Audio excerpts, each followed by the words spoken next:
I thank you for both for being here. I was trying to have this conversation yesterday. It's like, and as I was thinking about all of the inane things, yet another weird thing happened. So apparently Budweiser, I don't drink. Y'all know I don't drink. I don't drink beer. If I did drink, it would probably be some Merlot or something fancy like a Cosmopolitan, because it's got to be like sweet and something. But I don't drink. But apparently Budweiser has a partnership with a person that I don't know. I don't know Dylan Mulvaney. Don't know Dylan Mulvaney, but Dylan Mulvaney has a partnership that has apparently made people really mad. And so Kid Rock, who has become not everybody's, he's turned into something. You made your career off of the bastardization of Black people's music. There's no Kid Rock without hip hop and rap.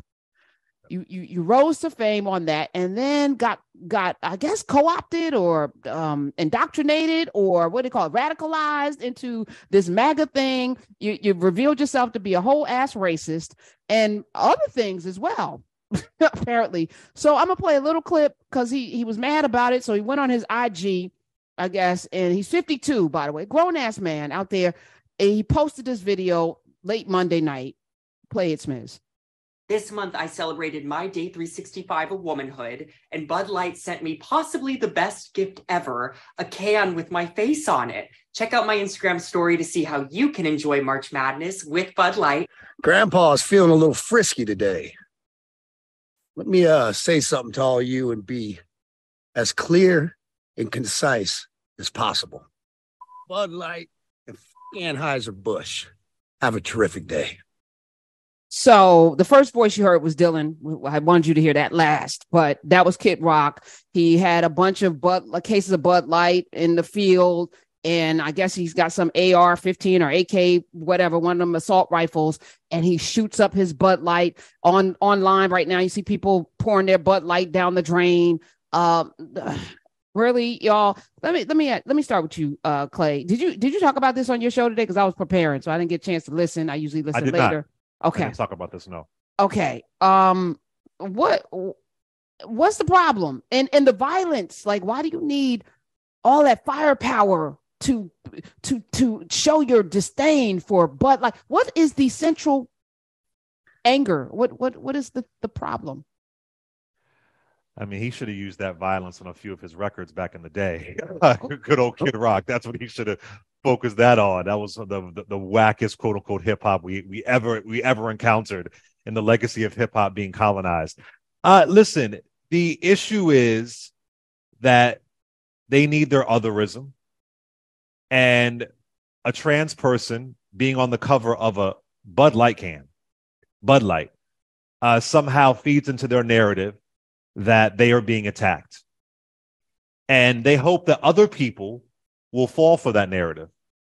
I believe less than 0.5% of the population is trans. And the reason why we need this inclusivity is because there are so many people who are trans, who don't feel safe, who literally are being attacked on the street. Think of a name, Alon Nettles. You should all know a Black trans woman was strangled on the street to death. So there has been a movement by some corporations, some organizations to show a little bit of inclusivity, to show a little bit of love. And for some bizarre reason, that's threatening. And this goes back as old as time, that showing a little bit of inclusivity means the other group feels like who they are as Americans is threatened. It's Bud Light. This Bud Light can is not going to be in every store in America. You're still going to have the red and white.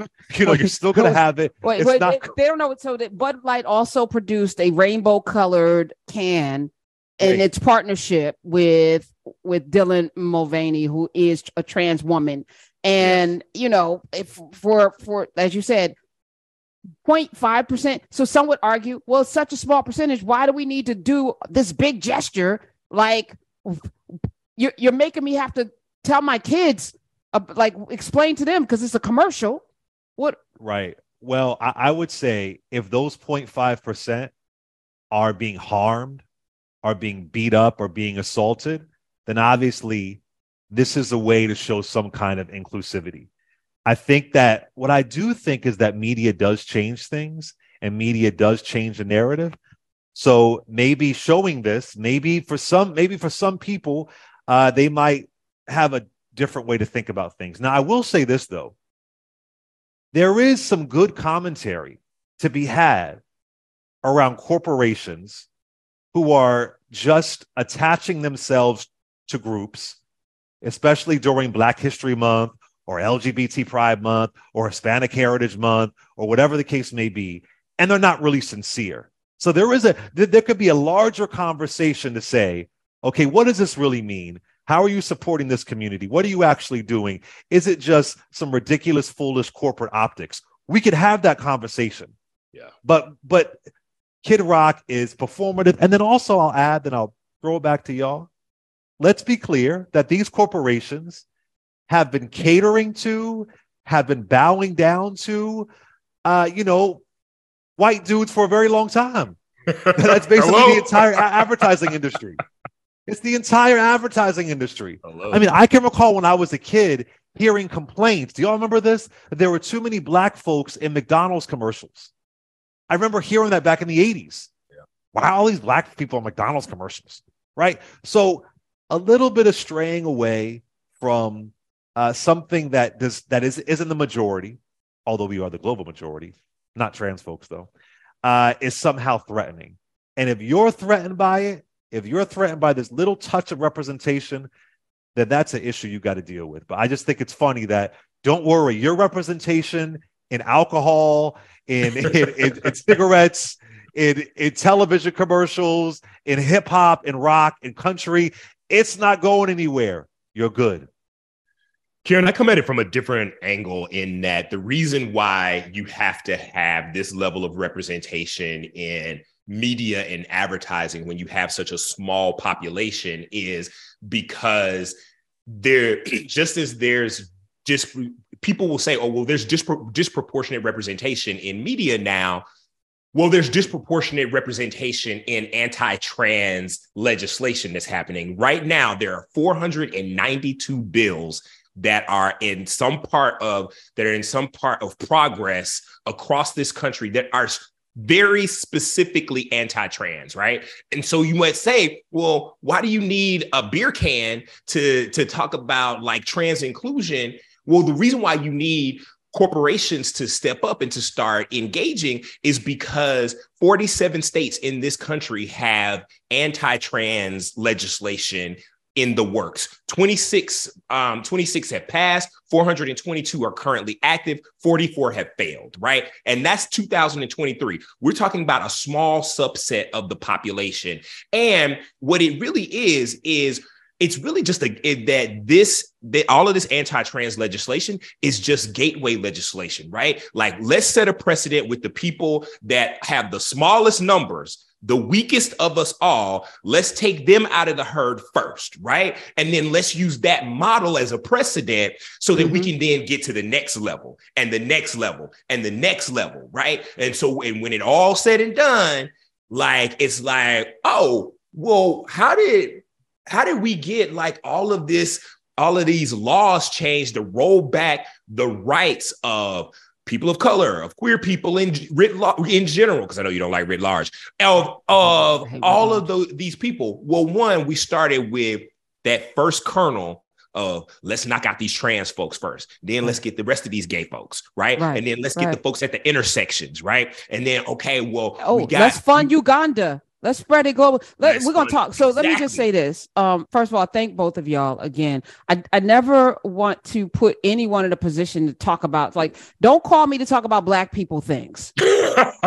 You know what I'm saying? Like, if you have a news outlet, and it's one of the reasons why I stopped doing a lot of the, I don't need to talk about race. I'll talk about it when I feel like talking about it. And I have a 3-hour platform where I can talk about it as I please. But don't put me in a situation where I become the spokesperson for all Black people, because I'm not. We're not monolithic, number one, and we shouldn't have a spokesperson, because I don't, until you can tell me who the spokesperson is for the Hispanic community, the Asian community, Jewish community, the Italians, then we can have a conversation about who should be a spokesperson for Black people. We are all our spokespeople, period. So I never wanted to, and I was very clear about that with Clay. You just happened to be on the show today, which I didn't know till this morning, Drew McCaskill, because I usually don't even look to see who's going to be on. And I'll be like, Smith, who's on the show today?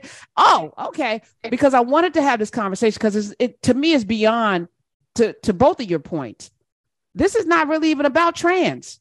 This is not about gay. There is a larger game being played, and we are all part of we're pawns on the board. If you fall for the okie doke, and they're going to reach your sweet spot. So if it's Jesus, here we go.